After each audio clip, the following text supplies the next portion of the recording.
Coming up on this episode of the Roundtable. And you all can't trick me out of this. You can't trick me out of this with your establishment ways, Spencer. I do like the idea that we can now refer to Dr. Jill Biden and Dr. Joe Biden. Oh, Hey-o. oh, there's a little dad in you, James. More than a little. Good. More every day.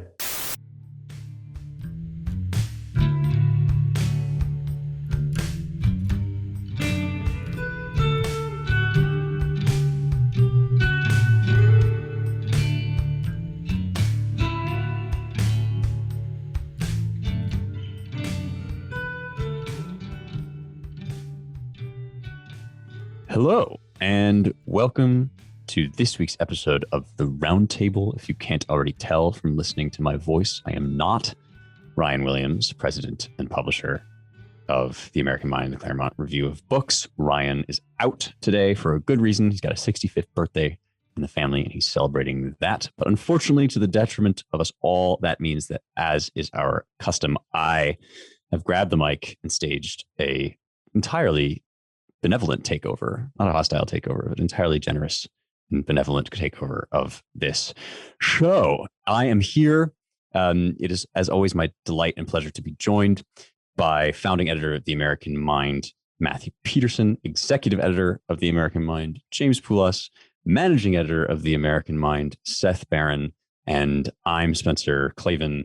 I said my old title. I'm the associate editor of The American Mind and the Claremont Review of Books. It's a first because the studio is empty. We are like a kind of octopus with its tentacles branched out across the country. Only our producer, Jake Gannon, is alone and sad, receiving as a kind of hub our various Zoom voices across the air. But we are together in spirit, and we have a lot of extremely amusing stuff to talk about today, actually.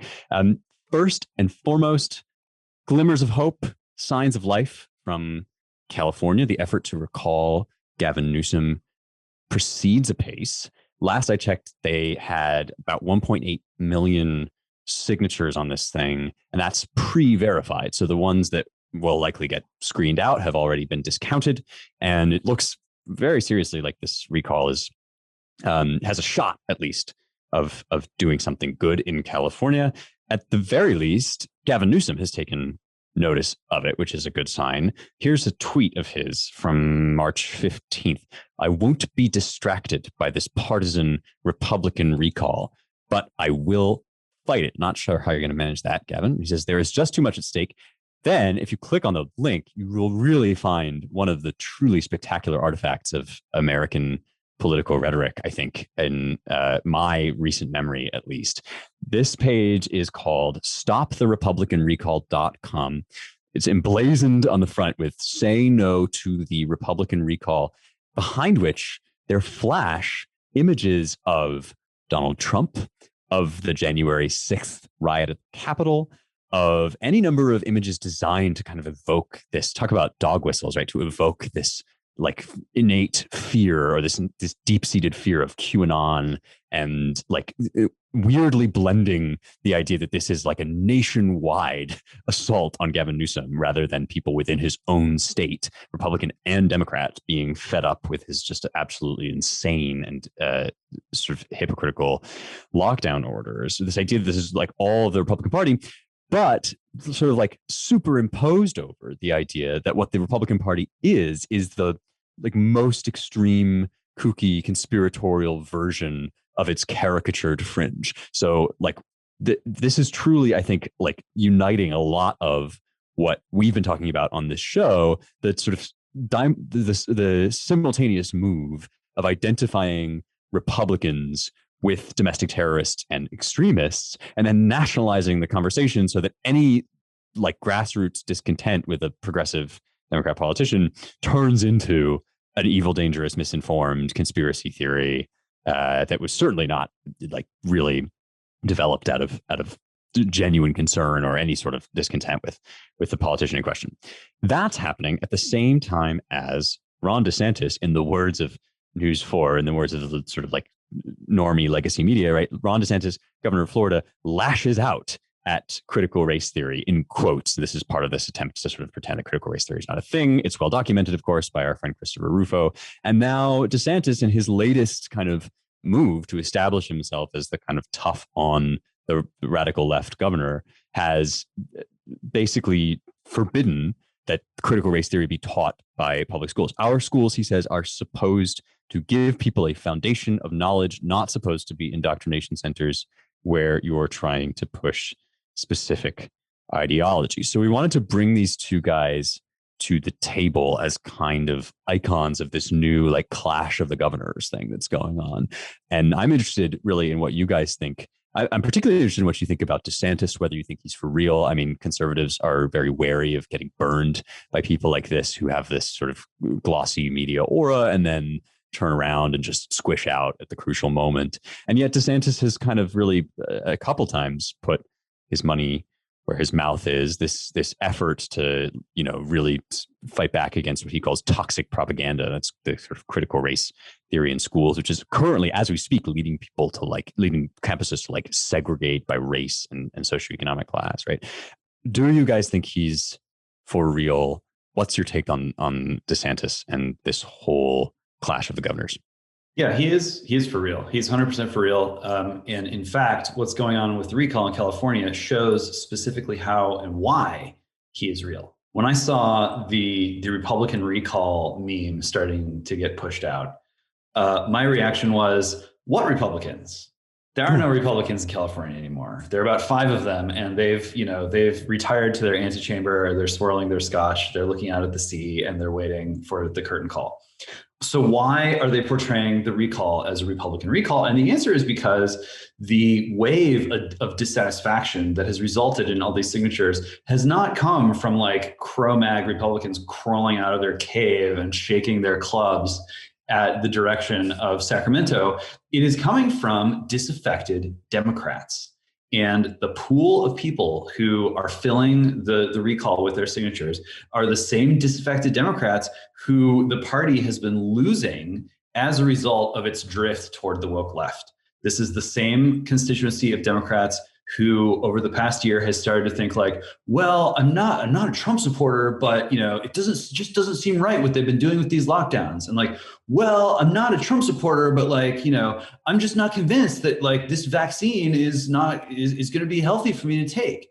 I'm not a Trump supporter, but like, you have to admit, like, there's something sketchy going on with the whole Epstein thing. And like, I'm not like a conspiracy theorist, but it's clear that we do have like a global elite and they seem to want us to do these things that like aren't right for me. And like, I'm not a Trump supporter, but like my kid came home from school and he's being taught that like he might want to consider like removing his penis medically. Like there's this pattern of like second look considerations that Democrats in California are starting to have. And the elite is starting to lose the confidence of the people on economic issues, on cultural issues, on health issues. Immigration has kind of faded into the background for the reasons that these more bread and butter issues, the ones that have, that are always with you, even when immigration is minor to non-existent, they've really started to take the fore, and it's freaking out the establishment Democrats. And so why this connects to Florida is I'm starting to hear from Floridians who I talk to the same thing. Well, I'm not a Trump supporter, but, DeSantis has been solid from the beginning. And, like my kids can go to school and we're open and everything seems pretty fine. And, I was worried at first, but like every month that goes by, I'm like less so. And I can't believe how young he is. And like everyone's yelling at him, but he's sticking to his guns. And like the slow drip of policies that result in good outcomes is beginning to have an effect on these knee-jerk or default Democrats.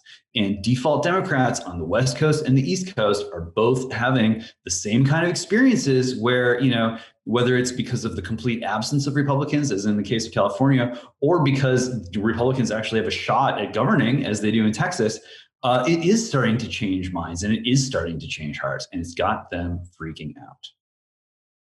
Well, I would say that, from what I know of Florida, yeah, it seems like DeSantis has legitimate popularity. I just think it's so funny to look at the governors who 6 months ago were being hailed as these heroes of health and science like Gavin Newsom and Andrew Cuomo.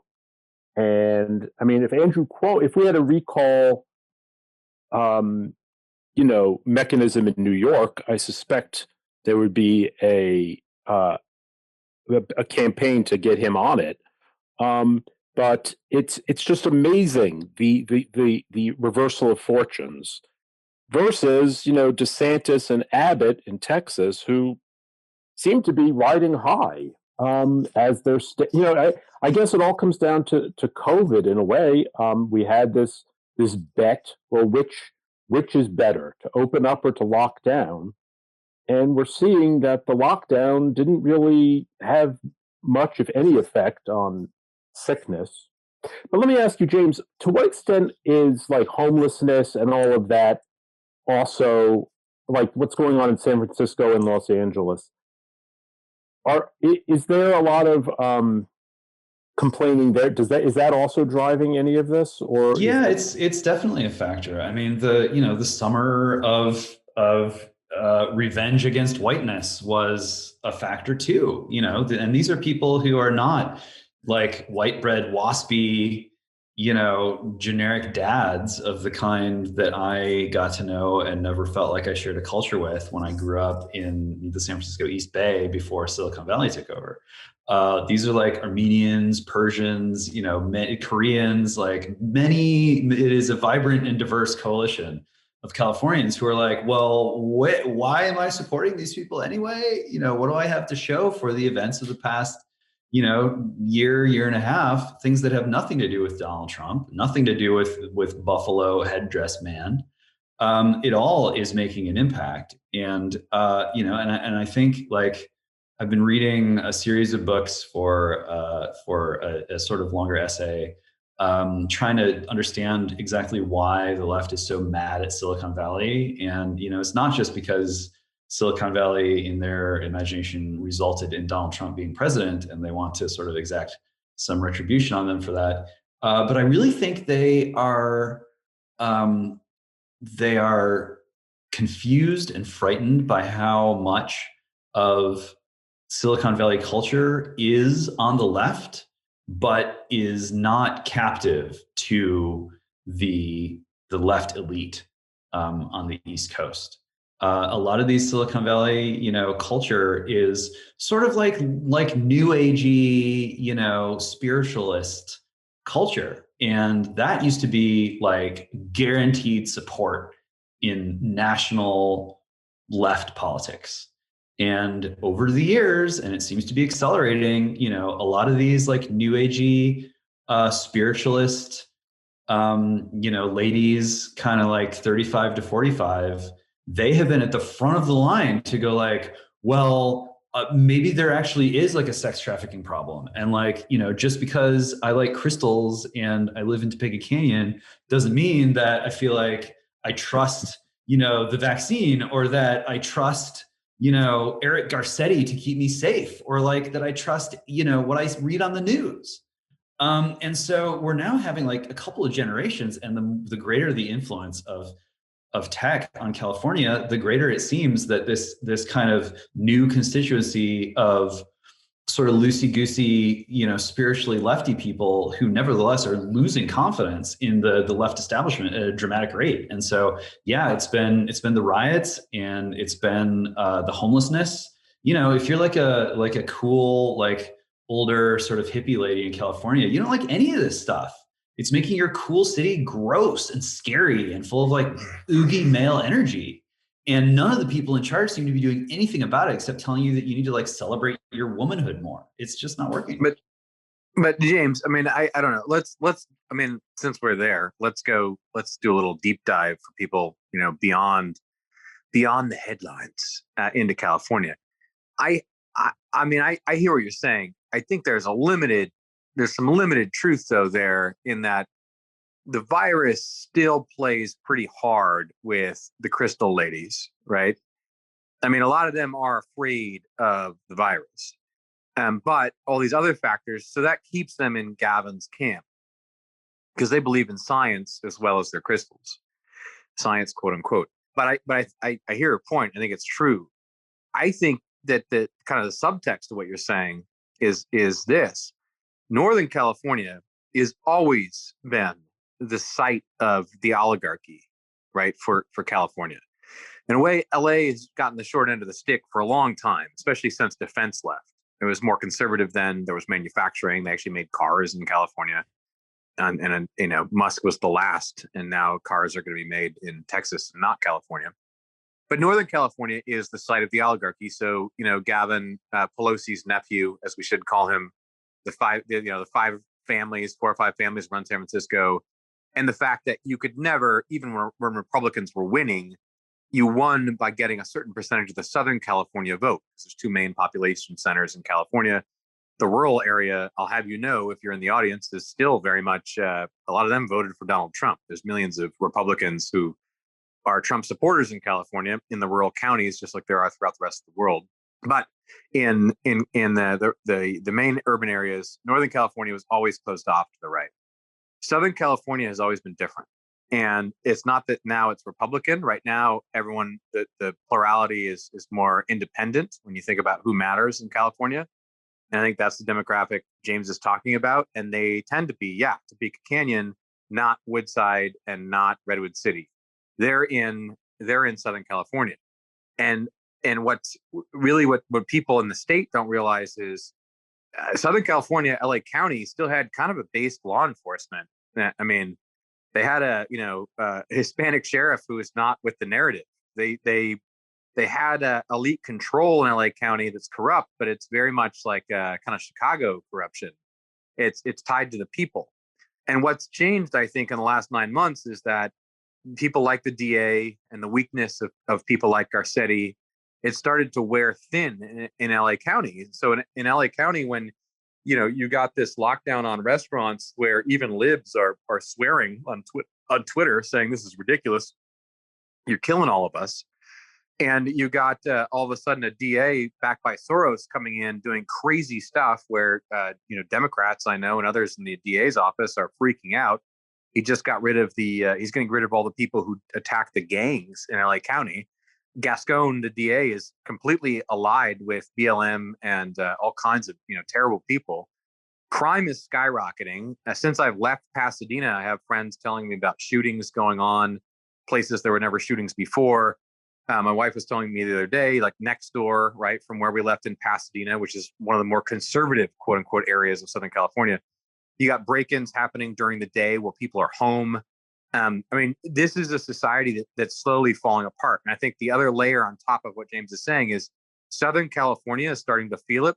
And Southern California has an independent streak in it that isn't just tied to the Democratic Party. And those people are getting pissed off. And that's that diverse coalition you're talking about.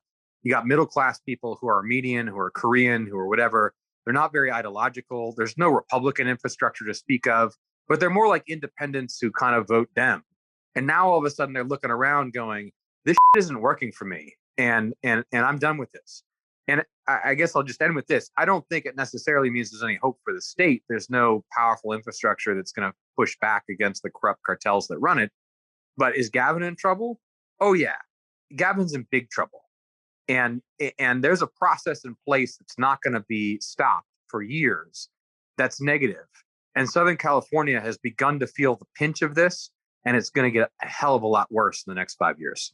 You guys are reminding me of our contributing editor, Joel Kotkin, a while back, I think, wrote a piece for us called Peak Progressive, which is essentially examining the data that sort of indicates a likelihood that this dynamic will unfold. That what you're saying, Matt, about the overall progressive slide of California into sheer madness. And really, actually, I think Gascon is a more extreme version of this than even Newsom, much as I love to hate on Gavin Newsom. But this stuff where you just legalize public drunkenness and sorry, go ahead. So people have to realize, right? When conservatives, conservatives, quote unquote, whatever the hell that means, when they and moan about these DAs, you're talking about people, in places like Southern California or San Francisco. These people are batshit crazy now, right? These are total commies who are allied with thugs and worse, thugs and ideologues who want to destroy civil society. And the power that a district attorney has, the right still has this great idea about law enforcement. The power a DA has is immense, because if you're in charge of LA County, which is huge, 88 cities, tons of money, all the entertainment money, all the powerful people who come to Southern California to live, when they commit a crime, right, or they maybe have committed a crime, the power of the DA is they can just look the other way and it never goes anywhere. So, right. Immense. So in other words, you can be corrupt without ever sticking your nose out at all.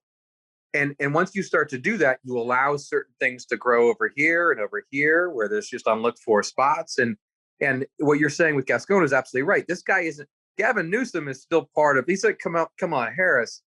They're not that ideological. They know they have to work with the woke left, but they're also going to go to the highest bidder. And they're very much in the Obama style of dealing with big corporate. Whereas Gascon is a true believer. Like, he wants to destroy civil society. So you're a crystal appreciating, gray-haired ex-hippie lady, and this fakakta Schmendrick is turning your groovy freewheeling town into like a crime syndicate, essentially. And you're starting to have some of the doubts that James is articulating, right? Yeah. And you're premising them. This is one of the things that I found most interesting about what James was saying, and I'm sure this is an accurate report of how these doubts get expressed, right? You're premising them again and again with, I'm not a Trump voter, but, right? I'm not one of those. I'm not associated with this, social set or with this big nasty, but I have all these thoughts. And once you add all these thoughts up, right? Once you actually put two and two together, and there's all of these sort of based red pills are on the table in front of you, where you've just sort of considered, well, maybe I should take these, right? You actually are a Trump supporter on some, on a kind of abstracted metaphysical level. Yeah. So in your usia, in your essence, right? You are a Trump supporter, and there is something I think really crucial, strategically speaking, that I would like to hear what you guys think about regarding what a media success that represents, right? I mean, and this, lobbing the Hitler moniker at Republican presidents, that's Ronald Reagan, that's George Bush, that's both George Bushes, right? That's like an old tactic. It stuck so well this time, right? That even people who are coming to agree with the modern right as currently construed, must perform this incantation as a way of disassociating themselves from the wrong sets, from the wrong socioeconomic class. I look at DeSantis and I agree, James, he's the real deal. I just wonder, is there something unique about Trump that enabled the press to do that to him? Or do we have to get smarter about somehow immunizing ourselves against that effect going forward for these guys?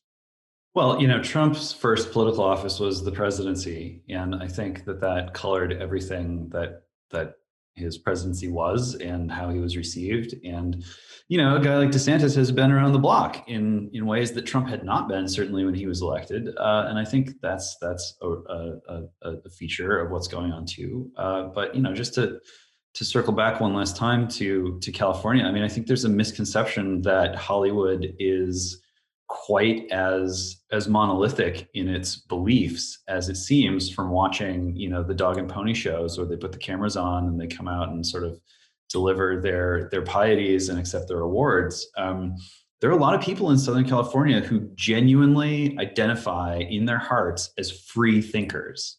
Spiritual and not religious, but I like to think I'm in touch with the universe, and that sort of new age culture really does run deep, and so does it in Northern California too, through a lot of what sort of gives Silicon Valley its sense of solidarity, or its sense of this is all for the greater human good, and if you just use your imagination, you can transform people's lives, and it's this really kind of Gestalt sort of sensibility. And I've said before that wokeness is like a logical and even predictable outcome of the digital transition. And I have, given the wokies even some credit for recognizing that if you do not have a religious sensibility, then it's going to be difficult for you to exercise control over people or over machines as we go deeper into this digital world. But the wokies are really messing with some primal forces in California, where even people who are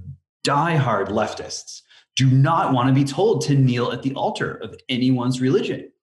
And it's starting, these kinds of occurrences are starting to pile up. And the New Age California ideology or California spiritualism really is starting to feel the pain, is really starting to feel uncomfortable and awkward as Hollywood is being converted into a complete, just utter mouthpiece for the woke creed. And as Silicon Valley continues to take more and more heat from the left among people who are going, no, you don't understand. You're creating machines that need to like check in with our human resources, humans. You're creating machines that are running afoul of our new religion, and we need to take your money away or purge you in order to restore the cosmic balance. So Northern and Southern California, there really is starting to be a fissure that's opening up between woke religion and California spiritualism. I don't disagree with that, James. I just, in terms of votes, what I was saying earlier, to some degree, Silicon Valley is more important than Southern California. Even I think you're right that there's this 40% or whatever you want to call it, this submerged part of the creativity of Southern California and the openness and the remnants of the Western spirit that's left there. That's still very much free thinkers. And probably what's most important is the thought leadership, quote unquote, of Silicon Valley. But in terms of votes, is what I was talking about. In terms of votes, right?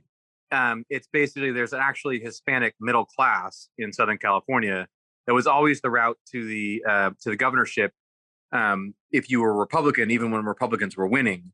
And the Northern California, in terms of votes, not necessarily thought, is always a Democratic machine in even stronger way than Southern California. But that's not to disagree at all. That's to agree with what James is saying. And what I would say is this: nationally, I mean, we're all viscerally part of a movement that is creating communities and networking with people in both entertainment and media and technology who are dissenters. And a lot of those people still live in California. They can't speak out. They have overlords. They chafe under the bit. They're thinking about leaving. They're trying to figure out what to do. Some of them are actually, very much, Trumpy. A lot of them are, I don't know about Trump, but I'm against this crap, right? And they're waiting to break out.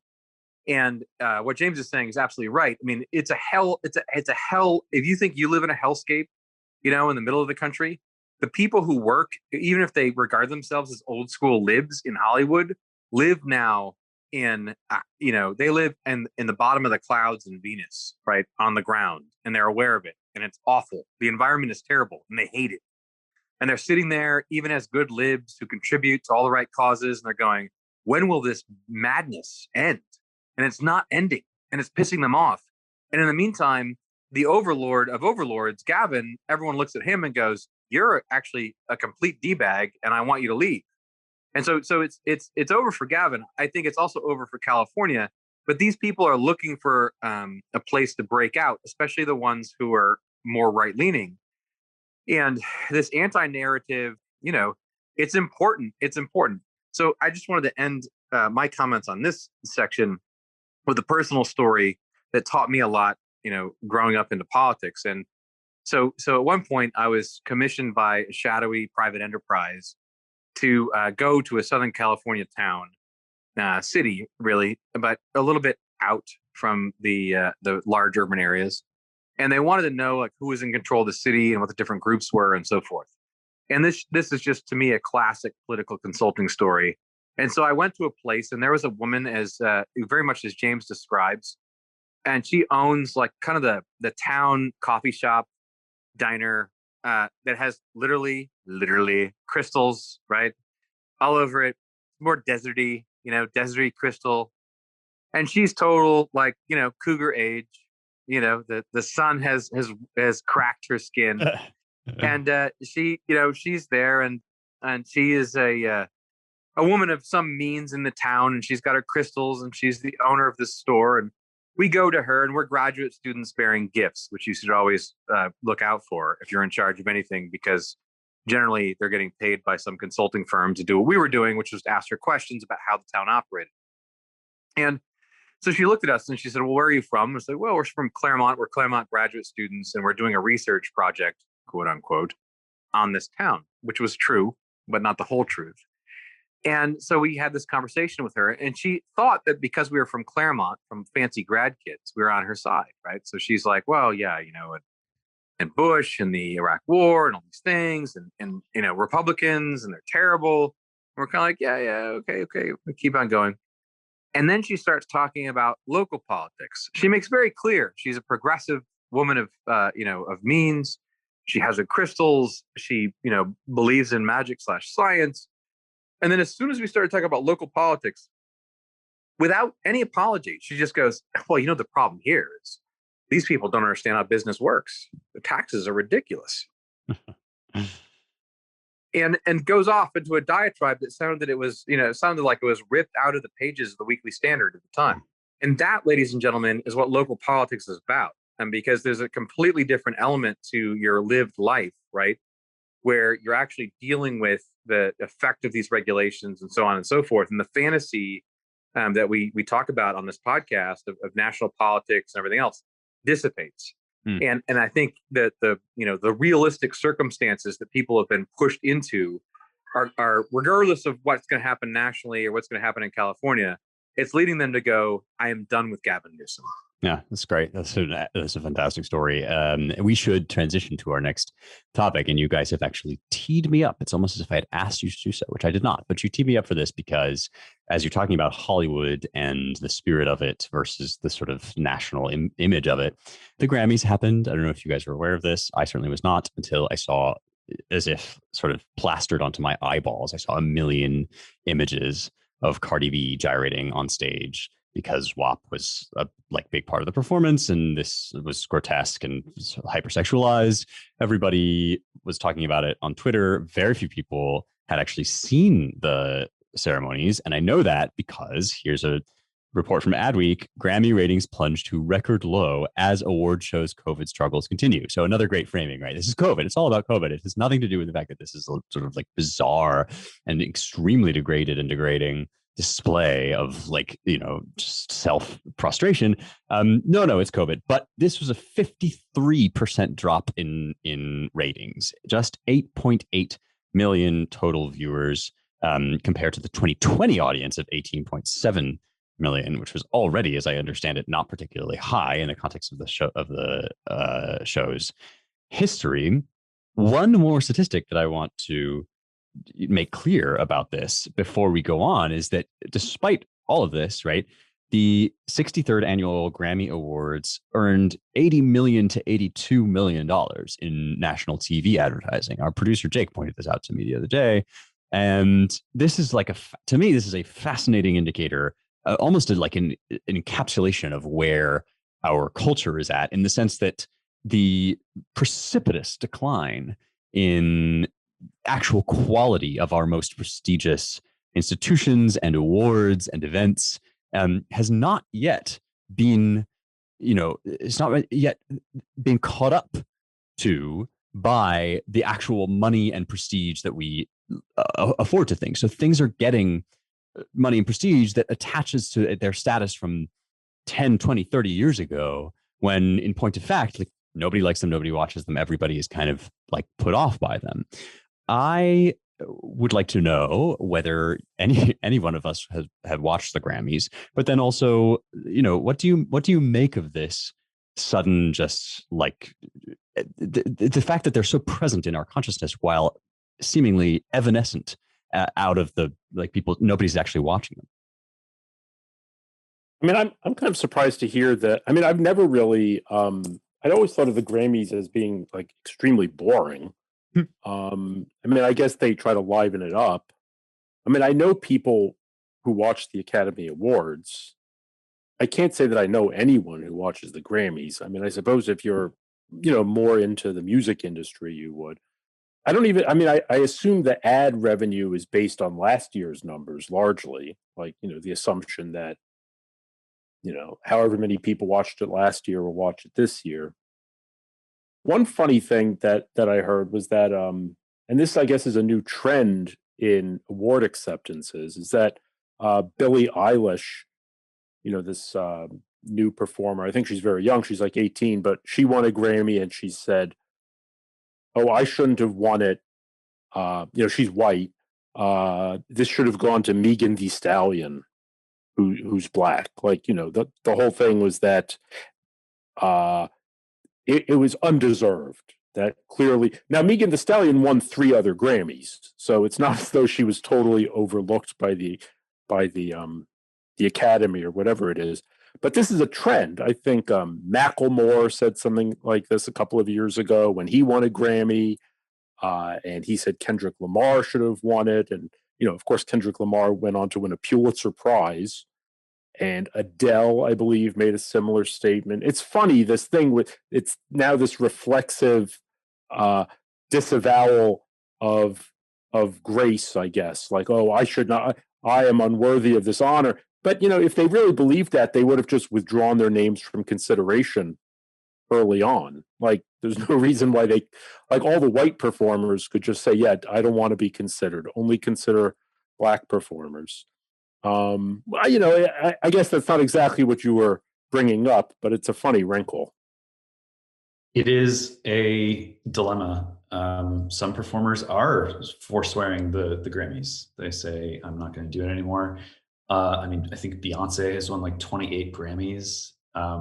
The spectrum of musical talent is narrowing, and the slice that is being presented is narrowing still further. And it's only a matter of time before that level of self-flagellation begins to cut into bone. But to me, this is a perfect example of how after digital eats the world, then religion comes along and eats it all over again. And if you can't present what you're selling or who you are in terms that can port over into religious patterns of thinking and action, then you find yourself on the outs. WAP is a hymnal. It is a religious song. It is a kind of worship song, as much of a worship song, and cringy in the same way as some of that like evangelical rock and roll that used to be fairly popular, and even to this day, you go into some cool kid mega churches, and that's what you get. That's the kind of music you get.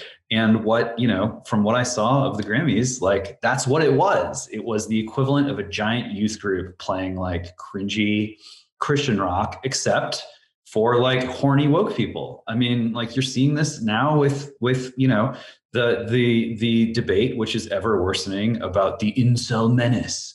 There are young men who refuse to masturbate, and now they're going to kill us all because they won't masturbate incessantly, reducing their sperm count to a level that is safe enough that it does not trigger the extremist risk warning on the national domestic terrorism chart. This is where things are going. And so the message that is going out is actually, queer sex performed publicly is not just something titillating that we can use to boost the ratings, but it is an affirmative good. There's something sacred and holy about it. It is pure and better than other things. And it deserves to be put first, and it deserves to be worshiped and imitated and admired. And anyone who dissents from this or attempts to rebel against the sort of queering of the world and the pornographication of everything that is queerdom and the disappearance of all art into a religious art of holy porn and queerdom, then you are a danger to the body politic. You are an extremist incel terrorist whose refusal to cum is causing a national security crisis. This is where we are today. What the audience should know is that there's a variety of young men who are no really religious affiliation who realize that, porn is a psyop, this psychosexual compromise, as James would have it. And they try to reject this. And what you see at the Grammys is, what's really disgusting to me is, you're kind of white upper middle class trying to praise this, simulated lesbian sex, do we call it? Going on, right? The video sure. Of the infamous song, and to me, it's incredibly condescending weirdness where they try to say this is some kind of racial thing, right? Where you're promoting the glory of blackness by virtue of this simulated lesbianism on stage. It's a very weird kind of thing where a lot of elements are involved. But here's the bottom line: is the Grammys have always been made fun of since Homer Simpson threw his Grammy into the trash, right? Many years ago. But you see this elite urge to still throw up these icons. I don't know. I don't really want to say anything about it other than something positive, which is that since I've been here in Texas, 89.3 went from a public radio station that only played a bunch of terrible libs talking to me in the morning to a public station that plays blues music in the morning with some elder radio statesmen, and they play like glorious independent blues songs. And I've been listening to it every morning because there's no news. It's great music and I enjoy it. And they pointed out that Bobby Rush, of all people, got a Grammy. Probably means nothing. But I think he's an 87-year-old at this point, bluesman. And somehow, probably of all the people, I don't know who won awards, but I almost guarantee of all the people who won an award, if there's any music you should listen to that was rewarded at the Grammys, it's Bobby Rush, an old Southern bluesman who's still alive and just made an album called Raw Than Raw, and it still has some music that has, dare I say it, a little bit of soul left in it. If we were still doing outros with sort of selected songs, we would play Bobby Rush on the way out. I think we have James's superb stylings now coming in and out of this show. Is that right, James? Are we using your music? That is a question that only producer Jake can answer with full degree of certainty. But I believe that I did a little figure that takes us in and out. And we are still using it, yeah. Well, can I? Oh yeah, I just wanted to read a amusing tweet about the Grammys from our contributing editor Peachy Keenan. Oh, good, yes. She said, "Next stop for the WAP wenches is recreating the finale from Requiem for a Dream live on stage at the Kids' Choice Awards." If you don't, pretty funny. If you don't follow Peachy on Twitter, you're really just missing out on one of the gems of the medium. Speaking of editing, since we had Jake on just recently, here's another topic. Just really working at the most cringe possible segue. That's part of my goal as temporary host here. So Joe Biden addressed the press for like once in his life recently, and The Hill tweeted out a video of him answering the question, do you have any plans to travel to the southern border? President Biden, not at the moment. There is a moment in this video. It's like a standard, president talking to the press video on the south lawn of the White House, except that there's this moment when one of the microphones, sort of gray, fuzzy microphone, seems to pass magically behind Biden's hand, as if people were saying, as if this was a green screen, as if this was some kind of like confected imaginary thing that never actually happened and everything was staged. And it was just the magic of digital technology that made him look like he was really there. People were tweeting out screenshots of this all day. It was kind of like arresting and striking to me. I took a long time to look at it with producer Jake and our social media guy, Nick. And, we eventually concluded that this was a kind of an optical illusion. There's footage from another angle in which it's clear that this is just a way that the particular texture of the mic along with the particular resolution of the camera, yada, yada. You can look into it if you want by Googling this whole phenomenon. I just want to sort of make a note about how it's now being covered, and then we can just talk about it more generally to close us out here. This is Mashable. Conspiracy theorists think Joe Biden used a green screen to fake a recent appearance. Parenthesis. He did not. End parenthesis. That's the headline. Why would Biden do this? This is from the article, right? Some conspiracy theorists believe he's too sick to appear in public or that he's already dead and a body double is being used. Misinformation spread all over social media, from Reddit users to celebrity on Twitter, that President Biden actually used a green screen and was CGI'd into the video to appear as if he was outside the White House with reporters. Now, this is really an intriguing phenomenon to me because on the one hand, it does seem as if this was, the kind of thing that who among us has not done, right? Let he who has never tweeted something out without like fully verifying it and haven't had to retract it later, let he who has never done that cast the first stone.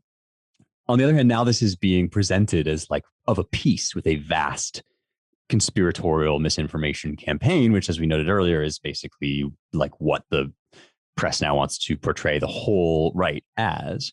Meanwhile, as Nick and I were saying, you have the Washington Post basically retracting one of its watershed stories from the election, from the Senate race, I should say, not from the presidential election, that President Trump made a phone call in Georgia that basically like asked the election inspector there to look into the fraud. And this was like one of the big things, the big moments. The Post just like the other day issued a retraction saying, whoops, no, that was like not really real. And so you have, on the one hand, this vast kind of sea of unreality. And on the other, this like moment when people got the particular smoking gun wrong. And I don't know, I feel that there is a lot to say about this. I won't actually ask any particular question. I'll just open the floor. What do you guys have to say about this whole thing? Well, I mean, what's funny about it is whether or not he was in front of a green screen, it's amusing that the question is even being asked and has to be debunked. Yeah. Because it seems like, well, even if it's not true, it could be. There's something really, surreal or maybe hyper-real about Joe Biden as president. He seems clearly, many times to be utterly befuddled as to, who or where he is or when he is. I mean, it was reported that he wakes up every morning and says to his wife, Jill, where are we? And I think they meant that it was supposed to be taken like, oh, he's so humble. But really, I think he's actually just, in a kind of fog. He hasn't presented. He didn't do a State of the Union address. He hasn't done any, press conferences. So he seems to be there and not there. So the fact that he kind of flickers on the screen, I mean, he's a little bit like, this will date me, but like a Max Headroom president. Like, who the hell is he and where is he? He's You mentioned Max. You're among friends on this podcast, Seth. Okay, very good.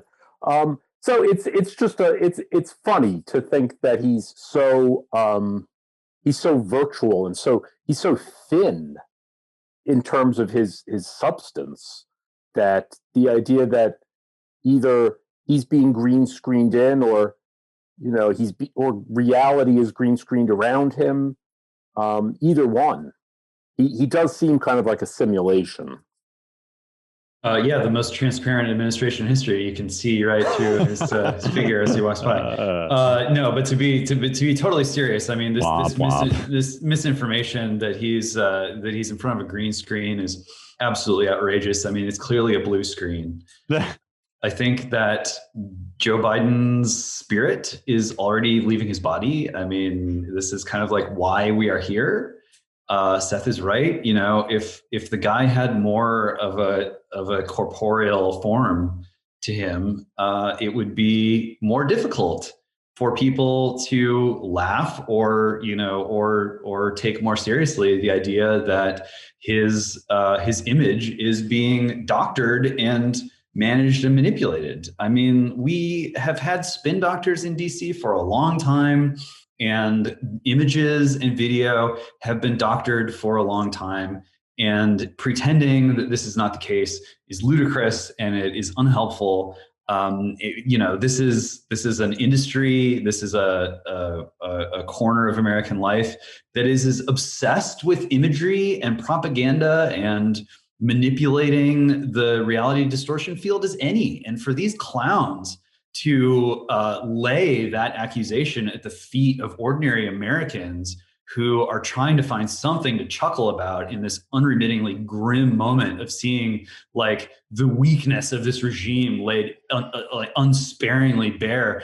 And the only source of power that it has is to conduct these purges and scrape its resources together, to make the entire military stand down like it's friggin' Starbucks and give them training about how to not be an extremist on the job. It's frightening. And the thinness, the threadbare quality of this power structure is so striking that you can either talk about it openly and directly and invite the regime to drop a brick on you, or you can you try to do the dance with at least a couple of veils still on and tell jokes about, Joe Biden being a hologram. Those are the choices. And it's clear why people make the ones that they do. I mean, I'm going to dissent from everyone. I mean, first off, James is totally wrong. I mean, the media told everyone that FDR had a disease that made him unable to stand up, as we all know. They told him he had this crippling disease. They told everyone, and they never doctored anything or shot anything different for FDR, as we know, Saint FDR for our grandparents. The media has never, worked with the president to doctor media at all. Right. And here's the problem. I'm ashamed to be on the air with all these cucks. I mean, I totally believe in the green screen. I saw what I saw today. I'm there with Alex Jones, the hand, the mic. This is all BS. I know it. I'm not changing my tune. That's my story. I'm sticking to it. These were doctored photos today. This is doctored video. We're going to see more of it as time goes on. Joe Biden is not alive. I think that's clear. But at the very least, there was something funny going on in that video, and you all can't trick me out of this.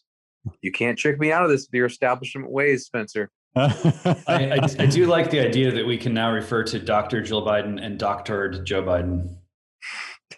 Oh, hey-o. Oh, there's a little dad in you, James. More than a little.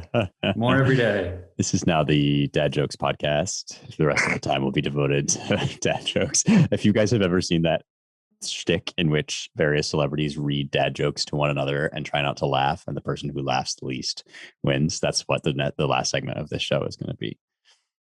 So the best use to which celebrities have been put yet. Ever, in fact, yes, and probably will ever be put. Matt, are you being serious? I don't mean that in the sense of like, you can't be serious, but I did wonder that a little bit myself. Let me just set up why I wondered this about this when I decided that I thought it was fake, was that the cuckification, as if you may put it that way, of like conservatives by gaslighting. I feel like is right. closer. Well, cuckery is a distinct. That's the abstract noun, the essence, to return to our previous discussion. But the cuckification is the sort of like morphing into a cuck. This is all going to have to be cut, I'm sure. But in any case, like I think it should stay. It should certainly stay. Yeah, we'll never do another podcast again, but at least we'll have gone out with a bang. Look, I mean, the way that the press gaslights people who are fairly, as we would call them, woke in the way that we use the term, right? People who are aware that the press is the media is the enemy of people who are like fully committed to not believing the latest like thing that Gavin Newsom says about, lockdowns will end in the following amount of time, right? Like, nevertheless, it's like very, very persuasive. It takes daily effort to like sort of check back in, connect with your actual based friends and like understand, like, am I going crazy? What's really going on here? So, when I looked into this and I thought it actually does look to me on the basis of the other footage as if this is not photoshopped. I did have that second thought, which I'm sure a lot of people are also having, which is like, they just get me on this one. Like, am I just now being duped? So I guess I want to know, like, do you actually think that there's a chance that that's what this is?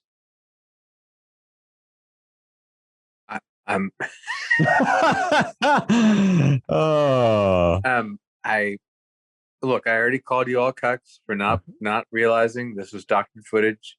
That's just the way it is. Uh-huh. No, I actually, in all honesty, this is one of these things where I thought was hilarious, where you watch a couple of the videos and you go, man, that don't look right. Right. Oh, and yeah. you're already thinking, I mean, we can't talk about the fact the guy can't remember his defense secretary. Right. And by the way, I think we all have sharp eyes for conservative propaganda as well. When you see some of the footage of Biden has been unfair, right? I mean, he sounds like an old guy. So you clip a couple minutes of him on Fox News, right seconds, and he looks like he's saying something crazy. And you watch the whole thing, and sometimes you watch it and you go, nah, he's just, he's fine. If you took it out of context, Fox News, right? But I mean, I know people who are all pro Biden who, after the defense secretary thing, realized this guy actually forgot the name of the Secretary of Defense. Right. And the weirdness of the kind of rigmarole that goes on around him, even it lends. In other words, I'm leading up to why would someone think something's doctored, right, in a reasonable way? The weirdness of the way his aides act as well, and then the verbal and nonverbal cues that he gives, it's unbelievable. And I never watch, the news. I don't watch a lot of TV generally, but I watched the speech he gave about the military multiple times, and it was fascinating as a kind of, every aspect of that was very, very interesting. And look, it makes total sense why people would think stuff is doctored. I have no idea. I haven't done a deep dive on what happened today at all. I saw a few videos and it looked weird, but it's completely reasonable for people to question whether or not footage is doctored, A, and B, it's completely reasonable for people to be keeping a close eye on how the people act around him, right, in every public appearance, because he is the most silent president since Silent Cal. Yeah. Well, this is even I think it was the Washington Post said. So right. This is not a joke. I actually have no strong opinion on what happened. What people are talking about today, but I think we're going to see a lot more of this. And of course, James has been prophesying on Twitter, and I think it bears well for everyone to listen to him.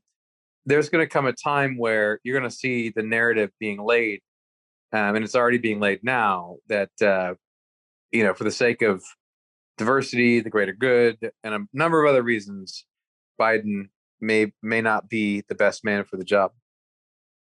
Yeah, this is the catechism that must be performed. Like Joe Biden is supposed to be the last straight white male Christian, nominally, president of the United States. And now that he's become already this like spectral entity, it is almost the case that whiteness itself is president of the United States, and not this particular person who seems to be losing, elements of his particular identity by the day. And it's just, is it not clear that it is teeing up the moment of catharsis when old white man steps down and ceremonially hands the torch to, a certain vice president who won 0 delegates during her race for the presidency, grinning from ear to ear, the saliva running down her chin as she accepts this juicy, leg of mutton from the aging king who is losing his mind and is going to shuffle off to the belfry. I think it's just, it's the writer's room is humming with drafts of this script, and there are people who can't wait to read it and read it into being. Well, I look forward to pulling up a chair. I mean, yeah, what Seth says about hyperreality is important here. It is as if there might as well be a green screen is sort of the effect of this. And Matt, as you say, like, it's perfectly reasonable to look into something like this, and the way that people respond when you do is very telling.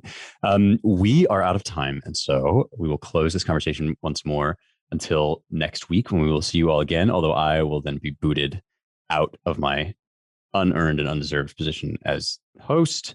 Thank you all for listening to the Roundtable.